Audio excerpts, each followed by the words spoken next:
வணக்கம். இன்று பொது பலன்கள் வரிசையில் ரிஷப ராசிக்காரர்களுடைய பொது வாழ்க்கை முறைகளையும் அவர்களுடைய வாழ்க்கையை பற்றியும் ஒரு சின்ன குறிப்பு பார்த்து விடலாம். ரிஷப ராசி என்பது காலச்சக்கரத்தின் 2ஆம் வீடாக வருகிறது. உலகில் இருக்கக்கூடிய அத்தனை மனிதர்களுக்கும் இந்த 2ஆம் வீடு தனம், குடும்பம், வாக்கு அப்படின்னு சொல்லக்கூடிய இந்த விஷயங்களை கையில் வைத்துக் கொண்டிருக்கக்கூடிய விஷயம் அப்படிங்கிறதுனால இந்த ராசியில் பிறந்தவர்களுக்கு இந்த பாவம் சம்பந்தமான விஷயங்களில் அதிக ஆர்வமும் ஈடுபாடும் கொண்டவர்களாக இருப்பார்கள். சோ பொருள் அதிகம் ஈட்ட வேண்டும், நிறைய பைனான்சியலான ஒரு செக்யூரிட்டி லைஃப்ல வேணும் அப்படிங்கிறது இவர்களுடைய இயற்கை குணமாகவே இருக்கும். ஏனென்றால் இதற்கேற்றாற் போலவே இவர்களுடைய வாழ்க்கை முறையும் சின்ன வயதிலிருந்தே பொருளாதாரத்தில் நிறைய பிரச்சனைகளை அவர்கள் எதிர்கொண்டு ஒரு பினான்சியல் செக்யூரிட்டி தான் வாழ்க்கையில ஒரு நல்ல செக்யூரிட்டி அப்படின்னு ஒரு சுகமான வாழ்க்கைக்கு தேவையான பணம் எப்பவுமே இருக்கணும் அப்படின்னு அதிகமான பொருளை சேர்த்து வைத்துக் கொள்ளணும் அப்படிங்கிற எண்ணம் உடையவர்களாக இவர்கள் இருப்பார்கள். அவர்களுக்கு பணம் நிறைய இருந்தாலே ஒரு செக்யூர்டான ஒரு மனநிலை இவர்களுக்கு வந்துவிடும். பணம் இல்லைன்னா இவங்களுக்கு ரொம்ப டென்ஷன் ஆயிடும் அப்படிங்கிற ஒரு சுபாவம் இயற்கையாகவே இவர்களுக்கு இருக்கும். அண்ட் இந்த 2ஆம் பாவம்னு சொல்லக்கூடியது தனம், குடும்பம், வாக்குன்னு சொல்வதனால ஒரு நல்ல ஒரு சுக்கிரனுடைய தன்மையை உடைய ராசி என்பதனால் ரொம்ப பொறுமையாகவும் நிதானமாகவும் கொஞ்சம் அழுத்தம் அதிகமாக இருக்கக்கூடியவர்கள் அப்படின்னு கூட சொல்லலாம் இவர்களை. ஏனென்றால் இந்த ராசி பூமி என்று சொல்லக்கூடிய ஒரு ஸ்திர ராசி, எர்த் அப்படின்னு சொல்லக்கூடிய ஒரு விஷயத்தை குறிக்கக்கூடியது. எர்த் ஒரு பாறை அப்படின்னு எடுத்துட்டீங்கன்னா தோண்டும் பொழுது எவ்வளவு கடினமாக நமக்கு இருக்கிறது. அந்த மாதிரி இவர்களுடைய மனநிலையும் எளிதில் அவர் மனதில் இருக்கக்கூடிய விஷயங்களை வெளியில் நம்மளால் கண்டுபிடிக்க முடியாத அளவிற்கு கொஞ்சம் அழுத்தமான மனநிலை உடையவர்களாக இருப்பார்கள். ஆனால் வெளியிலிருந்து நம்ம கெஸ் பண்ணக்கூடிய விஷயங்கள் எல்லாமே ஒரு ஆப்போசிட்டா உள்ளுக்குள்ள அவர்களுடைய மனநிலை இருக்கும். ரொம்ப சென்சிட்டிவாகவும் ரொம்ப இமோஷனலாகவும் ரொம்ப ஒரு சாஃப்டான நேச்சர் உடையவர்களாகவும் இந்த ரிஷபராசிக்காரர்கள் இயற்கையாகவே இருக்கிறார்கள். அண்ட் அந்த குடும்பஸ்தானமும் இவர்களுடைய ஜோடியாக்கினுடைய 2ஆம் வீடாகவே இவர்களுடைய வீடு வருவதனால் குடும்பத்தின் மேல் அதீத பற்றுதல் உடையவர்களாகவும் நல்ல குடும்ப வாழ்க்கையை அமைத்துக் கொள்ள வேண்டும், நல்ல ஆடம்பரமான பொருள்களை வைத்து சுகமான வாழ்க்கை வாழ வேண்டும், நிறைய பணத்தை சேமித்து வைத்துக் கொண்டு செக்யூர்டான வாழ்க்கையை வாழ வேண்டும் அப்படிங்கிற ஒரு இயற்கையான ஒரு ஆர்வம் உடையவர்களாக இவர்கள் இருக்கிறார்கள். அண்ட் இவர்களுடைய அதிபதி சுக்கிரன் என்பதால் இவர்களுக்கு ஒரு வாக்குமே பாத்தீங்கன்னா ஒரு அமைதியான ஒரு ஸ்வீட்டா பேசக்கூடிய இயற்கையான குணங்களும் நல்ல அடுத்தவரை கவரக்கூடிய விதத்தில் பணிவாக பேசக்கூடிய விதமாக இருப்பார்கள். இதுல ஒரு முக்கியமான ஒரு கம்பாரிசன் என்ன அப்படின்னா ஒரு ராசியும் அடுத்த ராசிக்கு அதாவது ஒரு ராசிக்கு அடுத்த ராசி எதிராக செயல்படும் அப்படின்னு வைத்துக் கொள்ளலாம். இப்ப மேஷ ராசி அப்படின்னு பார்த்தால் அது அவசரமாக செயல்படும், எடுத்தும் கவிழ்த்தும் என்று செயல்படும், உடனடியாக ரிசல்ட் வேணும் அவங்களுக்கு. இந்த மாதிரி அவசர குணத்தை காட்டக்கூடிய மேஷத்திற்கு எதிராக செயல்படக்கூடிய ராசி இந்த ரிஷபராசி. சோ மேஷத்தில் இருக்கக்கூடிய அவசரம் இதில் சுத்தமாக இருக்காது, ரொம்ப நிதானம். மேஷத்தில் இருக்கக்கூடிய ஒரு என்ன சொல்றதுன்னா ரொம்ப ஒரு எடுத்தும் கவிழ்த்தும் என்று சொல்லக்கூடிய அந்த குணம் இவர்களுக்கு இருக்காது. ரொம்பவும் ஆழ்ந்து அமைதியாக சிந்தித்து முடிவெடுக்கக்கூடியவர்களாக இருப்பார்கள்.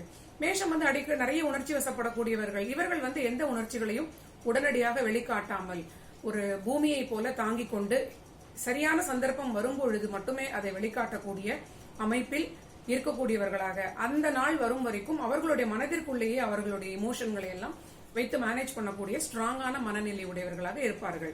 இது பொது குணங்கள். இவர்களுடைய குடும்பம்னு சொல்லக்கூடிய 2ஆம் வீடு புதனினுடைய மிதுன ராசியாக வருகிறது.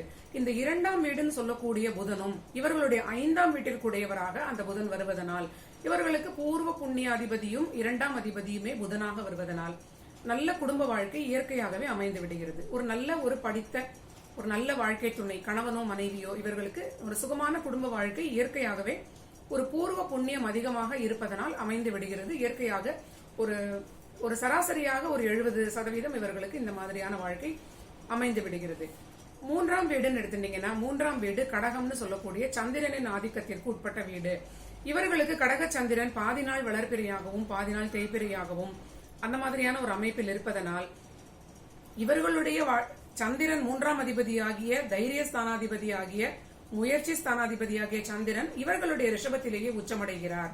சோ இதுல ஒரு பிளஸும் எடுத்துக்கலாம், ஒரு மைனஸும் எடுத்துக்கலாம். ஏனென்றால் 3ஆம் வீட்டிற்குரிய முயற்சி ஸ்தானம் இவர்களுடைய ராசியிலே உச்சமடைவதனால் இவர்கள் எடுத்த முயற்சிகளை பலன் கிடைக்கும் வரையில், அதற்கு வெற்றி கிடைக்கும் வரை விடாமல் உழைத்து போராடி இவர்கள் கண்டிப்பாக அந்த முயற்சியில் வெற்றி கிடைக்கும் வரை போராடக்கூடிய நல்ல குணம் இருக்கிறது. நிறைய உழைக்கக்கூடிய ஒரு ஸ்ட்ராங்கான ஒரு டிட்டர்மினேஷன் இருக்கிறதுன்னு சொல்லலாம். ஆனால் அந்த 3ஆம் வீட்டிற்கு பாதகமாக இவர்களுடைய ரிஷபராசியே வருகிறது. உங்களுக்கு ஒரு தடவைக்கு 2 தடவை பொறுமையா கேட்டீங்கன்னா கண்டிப்பாக புரியும். இவர்களுடைய ரிஷபத்தினுடைய 3ஆம் வீடு முயற்சி ஸ்தானத்திற்குடைய சந்திரன் ரிஷபத்திலேயே உச்சமடைகிறார். அப்ப அந்த ரிஷபத்திற்கு உச்சமடையக்கூடிய அந்த சந்திரன் தன்னுடைய வீட்டிலிருந்து பாதக வீட்டில் சந்திரன் எப்பொழுதுமே உச்சமடைவார். அப்ப ஒரு கிரகம் உச்சமடை எப்பொழுதுமே ஒரு தொல்லையை கொடுக்கக்கூடிய அமைப்பில் இருக்கிறது. அதுவும் இந்த மாதிரி பாதக வீட்டில் உச்சமடையக்கூடிய ஒரு விஷயம் அது எந்த காரகங்களையும் பாவத்தையும் அதுக்குள்ளே வைத்துக் கொண்டிருக்கிறதோ அந்த பாவமும் அந்த காரகமும் இவர்களுக்கு பாதி நேரம் இவர்கள் எதிர்பார்த்தால் போல நல்ல பலனை கொடுக்க இயலாத சூழ்நிலையாக இயற்கையாகவே அமைந்து விடுகிறது. சோ இதனுடைய அர்த்தம் என்ன அப்படின்னா, முயற்சிகள் ரொம்ப அதீதமான ஒரு ஆர்வத்துடனும் தேவையான டைரக்ஷன்லயும் இல்லாமல் சரியான ஒரு டைரக்ஷன்ல சரியான ஒரு விஷயத்தை நோக்கிய முயற்சியாக இருக்கிறதா அப்படிங்கறது இவர்கள் அடிக்கடி செக் பண்ணிக்கணும். அண்ட் அந்த 3ஆம் வீடுன்னு சொல்லக்கூடிய சந்திரனே இவர்களுக்கு மனோகாரகன் உலகத்தில் இருக்கக்கூடிய எல்லாருக்கும் குறிக்கக்கூடிய சந்திரனாக வருவதனால் இவர்களுடைய மனநிலை வெளிப்படையாகவும் பேசாத குணம் உடையவர்களாக இருப்பதனால் கண்டிப்பாக இவர்கள் மனநிலையை சரியாக பார்த்து கொள்ள வேண்டும். அதன் பிறகு இவர்களுக்கு சில சமயங்களில் அளவுக்கு அதிகமான தைரியத்தால் தேவையில்லாத பிரச்சனைகளில் மாட்டிக்கொள்ள வாய்ப்பு உண்டு. சோ இந்த பிரச்சனையை ஓவர் கம் பண்ணுவதற்கு இயற்கையான பரிகாரம் ரிஷப ராசிக்காரர்கள் எல்லாருமே புது முயற்சிகள் எடுப்பதற்கு முன்னால் வாழ்க்கையில் முக்கியமான கட்டங்களை அவர்கள் கடக்கும் பொழுது திருப்பதி சென்று திருப்பதி சுவாமி தரிசனம் செய்வது சிறந்த பரிகாரமாக காணப்படுகிறது.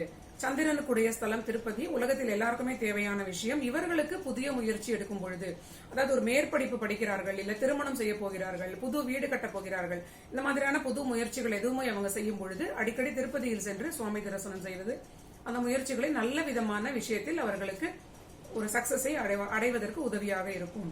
தென் 4ஆம் வீடுன்னு சொல்லக்கூடியது இவர்களுக்கு சிம்மமாக வருகிறது. அதற்குடைய அதிபதி சூரியன்.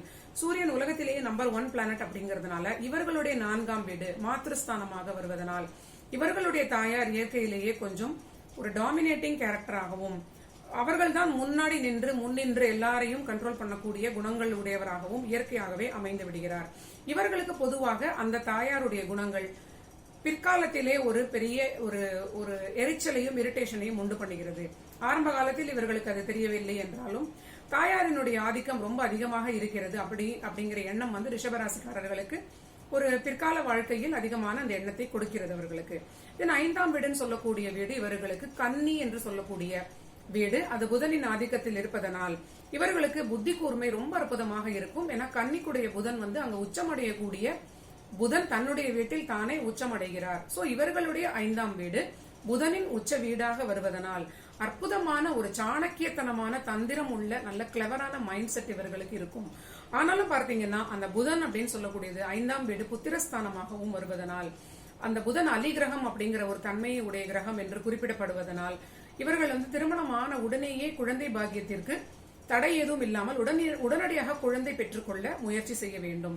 நிறைய ரிஷபராசிக்காரர்கள் ஆரம்ப காலத்தில் சரியான ஒரு குழந்தை பாக்கியத்திற்கு கவனம் கொடுக்காதவர்கள் பிற்கால வாழ்க்கையில் கடைசி வரைக்கும் குழந்தை பாக்கியத்திற்கு போராட்டமான நிலையிலே இருக்கிறார்கள் அப்படிங்கிறது ரொம்ப குறிப்பிடத்தக்க விஷயமாக இருக்கிறது. அண்ட் இதே மாதிரி 5ஆம் வீடுன்னு சொல்லக்கூடிய வீடு இவர்களுக்கு ரொம்ப அற்புதமான ஒரு அமைப்பில் இருப்பதனால் இவர்களுக்கு புத்தி கூர்மையால் குடும்ப வாழ்க்கையில் ரொம்ப சுகமான சந்தோஷமான நிம்மதியான ஒரு நல்ல விஷயங்கள் பாசிட்டிவான விஷயங்களும் இருக்கிறது. அதுக்கப்புறம் 6ஆம் வீடுன்னு சொல்லக்கூடியது இவர்களுடைய சுக்கிரனான இவர்களுடைய ராசிக்குடைய சுக்கிரனே இவர்களுடைய 6ஆம் வீட்டிற்குடைய துலாத்தின் சுக்கிரனாக வருகிறார். சோ எந்த ராசிக்குடையவருமே தன்னுடைய 6ஆம் வீட்டிற்கும் இவர்களுடைய அதிபதியே வருவதனால் இந்த மாதிரி ராசிக்காரர்கள் தானே தன்னுடைய எதிரிகளை உருவாக்கி கொள்ளக்கூடிய குணம் உடையவர்களாக இருப்பார்கள் அப்படின்னு இயற்கையாக ஒரு அமைப்பு வருகிறது. ஏனென்றால் 6ஆம் வீடுன்னு சொல்லக்கூடியது எதிரிகளை குறிக்கக்கூடியது, வம்பு வழக்கு கோர்ட்டு கேஸ் அண்ட் உடல் உபாதைகளை குறிக்கக்கூடிய பாவமும் அந்த 6ஆம் வீடு அப்படிங்கறதுனால இவர்களுடைய யாருமே வெளியிலிருந்து இவர்களுக்கு தொல்லை கொடுக்க வேண்டிய அவசியம் இல்லை. இவர்களுடைய நடவடிக்கைகள் இந்த 3ஆம் பாவம் சம்பந்தமான இந்த எண்ணங்களால் வரக்கூடிய சில சமயங்களில் தடுமாற்றம், இதனால் இவர்கள் உடல் நலத்தில் கேடு இவர்களை ஏற்படுத்திக் கொள்ள வாய்ப்பிருக்கிறது, எதிரிகளையும் உருவாக்கி கொள்ள வாய்ப்பிருக்கிறது. அதனால் அந்த 3ஆம் பாவத்தை சரி செய்தால் இந்த 6ஆம் பாவம் எப்பொழுதுமே நல்ல விதமான செயல்பாட்டில் இருக்கும் அப்படிங்கிறது எனக்கு இங்கே தோன்றுகிறது. சோ அந்த 3ஆம் பாவ பரிகாரமாக திருப்பதி பரிகாரத்தை கண்டிப்பாக ரிஷபராசிக்காரர்கள் வருடம் ஒரு முறையாவது போவது நல்ல ஒரு பலனாக இருக்கும். தென் 7ஆம் வீடுன்னு சொல்லக்கூடியது வாழ்க்கை துணையை குறிக்கக்கூடியது செவ்வாயினுடைய விருச்சிக வீடு. சோ இவர்களுடைய 7ஆம் வீடு விருச்சிகத்திற்குடைய செவ்வாயே இவர்களுடைய விரயஸ்தானமாகிய மேஷத்திற்கும் உடையவராக வருகிறார். அப்ப இவர்கள் வந்து வாழ்க்கை துணைன்னு சொல்லக்கூடிய கணவனோ மனைவியோ இவர்கள் அவர்களுடைய விஷயங்களுக்காக அதிகம் செலவு செய்யக்கூடிய அமைப்பில் இருப்பார்கள். ஏதாவது ஒரு அமைப்பில் இது மேபி நிறைய விஷயங்களுக்கு இந்த புத்திரஸ்தான ட்ரபிள் இருக்கக்கூடிய ரிஷபராசிக்காரர்களே மனைவி வகையில் இந்த குழந்தை பாக்கியத்திற்காக அதிகம் செலவு செய்யக்கூடிய அமைப்பில் இருப்பவர்களும் நான் நிறைய என்னுடைய ஒரு ஆராய்ச்சியில் நான் பார்த்துவிட்டேன். சோ இந்த மாதிரி அமைப்பில் இருப்பதனால் அந்த 7ஆம் அதிபதியாகிய செவ்வாய் இவர்களுடைய 9ஆம் வீட்டில் உச்சமடைவதனால் பல சமயம் இவர்களுக்கு மனைவியால் சாதகமான பலன்களும் இல்ல கணவனால் சாதகமான பலன்களும் இல்ல சில சமயங்களில் தொல்லையான பலன்களாகவும் மாறும் நிலை இருக்கிறது. அந்த இன்னொரு முக்கியமான விஷயம் என்னன்னா ரிஷபம்னு சொல்லக்கூடிய நாம் மேலே காணக்கூடிய இந்த ராசியும் ஸ்திர ராசி, இவர்களுடைய வாழ்க்கை துணையை குறிக்கக்கூடிய ராசியும் ஸ்திர ராசி அப்படிங்கறதுனால கணவன் மனைவி 2 பேருமே இயற்கையாகவே ஒருவருக்கொருவர் சளைக்காத ஒரு போட்டி மனப்பான்மை அண்ட் ஹையர் மைண்ட்னு சொல்லக்கூடிய புத்தி கூர்மை, புத்திசாலித்தனம் இவர் இருவருக்குமே ஈக்குவலாக இருப்பதனால் கண்டிப்பாக யாராவது ஒருவர் விட்டு கொடுத்து செல்ல வேண்டும். அப்பொழுதுதான் இவர்களால் குடும்ப வாழ்க்கையை நல்ல விதமாக பராமரித்து கொண்டு வர முடியும். இது வந்து ஒரு முக்கியமான ரிஷபராசிக்குடைய குடும்ப வாழ்க்கையை பாதுகாத்துக் கொள்வதற்கு உண்டான ஒரு பரிகாரம், விட்டு கொடுத்து போக வேண்டும். தென் 8ஆம் வீடுன்னு சொல்லக்கூடிய குரு, இவருக்கு 8ஆம் வீடு தனுசு ராசியாக வருகிறது. அந்த 8 குருவே இவர்களுடைய லாபஸ்தானம்னு சொல்லக்கூடிய வீட்டிற்கும் அதிபதியாக வருவதனால் இவர்களுக்கு தனலாபம், மனைவியோட வழியில் திடீர் என்று தன பிராப்தி, திடீர்னு மனைவி வழியில் இருக்கக்கூடிய ப்ராப்பர்ட்டிஸ் இவர்களுக்கு ஒரு பெரிய யோகத்தை வாழ்நாளில் ஒரு பிற்கால வாழ்க்கையில் பாதி வாழ்க்கைக்கு மேல் ஒரு 40 வயதிற்கு மேல் இருக்கக்கூடியவர்களுக்கு கிடைப்பதற்கு வாய்ப்பு இருக்கிறது.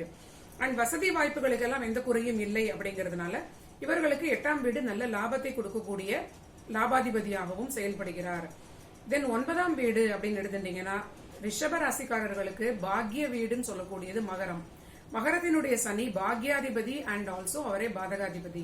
சோ இந்த ஸ்திர ராசிகளுக்கு இந்த பாக்யஸ்தானம்னு சொல்லக்கூடிய 9ஆம் வீடு பாக்ய வீடு, அதிர்ஷ்ட வீடு, அப்பாவை குறிக்கக்கூடிய வீடு, இதே வீடே பாதகத்தையும் செய்யக்கூடிய வீடு அப்படின்னு ஒரு ஜோதிட குறிப்பு இருக்கிறது.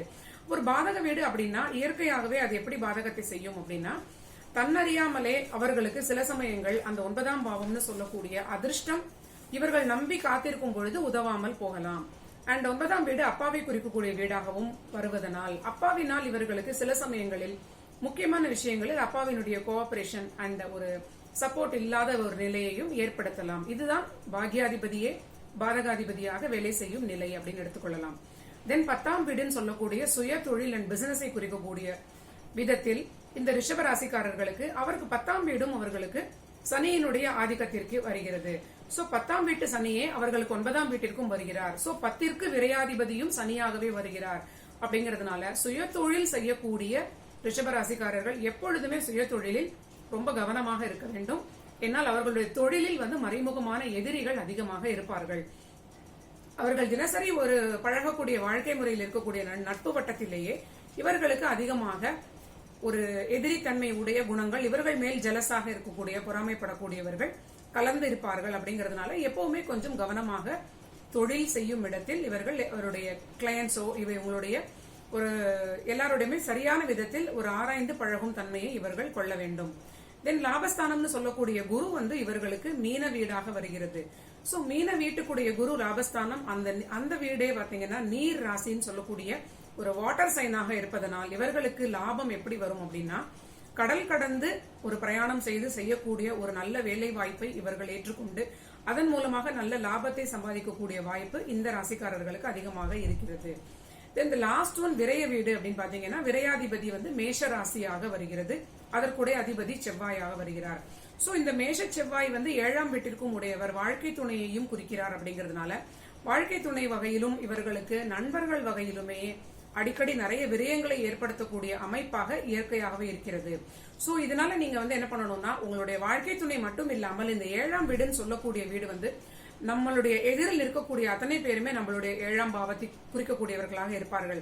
சோ அவர்களால் நிறைய விதத்தில் நமக்கு விரயங்களும் வருகிறது அப்படிங்கறத இந்த ரிஷபராசிக்காரர்கள் புரிந்து கொள்ள வேண்டும். சோ எதிரில் பழகக்கூடியவர்கள் அண்ட் முக்கியமான சொன்ன இன்னொரு பாயிண்ட் பிசினஸை குறிக்கக்கூடிய சுய தொழிலும் உங்களுக்கு வந்து எதிரிகள் வந்து உங்களுடைய தொழிலுக்குள்ளேயே நிறைய பேர் இருப்பார்கள். அப்படிங்கறதுனால உங்களுக்கு எதிரில் இருப்பவர்களிடம் நீங்கள் எல்லாரையுமே கொஞ்சம் ஆராய்ந்து பார்த்து பழக வேண்டும். அப்படிங்கிறது ரொம்ப ரொம்ப முக்கியமான விஷயம்.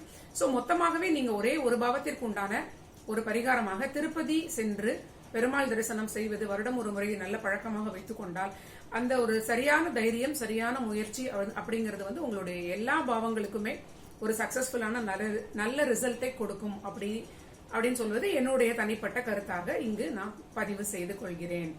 நன்றி நண்பர்களே.